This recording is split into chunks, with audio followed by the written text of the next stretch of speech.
House Joint Resolution 17 designates Illinois Route 150 from Galesburg Main Street to the intersection of US 150 and Illinois Route 17 in Alpha as a Deputy Sheriff Nick Weist Memorial Highway. Back on November 30th, we had Deputy Weist's family, sheriff, and many of his colleagues he served with in the Knox County Sheriff Department here as we recognized his service. We're just about to the annual anniversary of April 29th, 2022, when Deputy Weist, on his way home from pulling a shift at work, was heading home.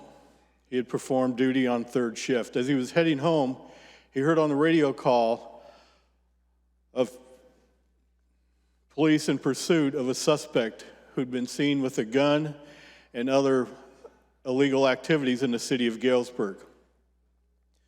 When the city police and sheriff department tried to talk with this individual, the suspect jumped in the car and took off down Route 150 heading north out of Galesburg at a high rate of speed. As he was driving, he was firing at the officers behind him. Deputy Weist, as I said, on his way home to his family and children, heard this distress call. So he turned around and tried to lay some stop sticks on Highway Route 150. Unfortunately, he was not able to deploy those sticks, and the suspect ran over him, killing him immediately. The story goes on just beyond that.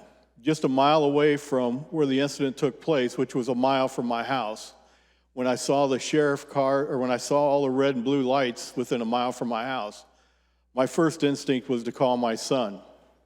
He answered the phone because that's a farm he farms. I thought something had happened to him. My son answered the phone.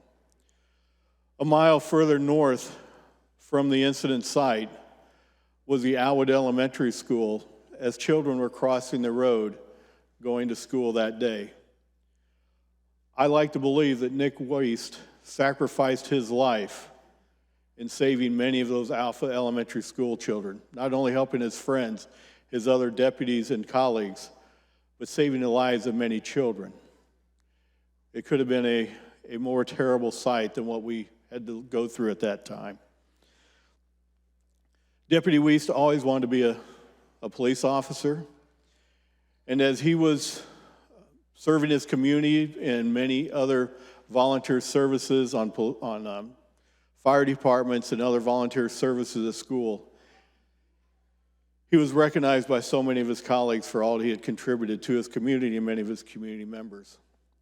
So I think it's with great honor and humbleness that we as a body can recognize his sacrifices for his community, his county, and every time I think of this incident, I think of those children walking across that road going to school, what their lives could have been like. So I would ask for a moment of silence in honor of Deputy Weist. The body will now take a moment of silence.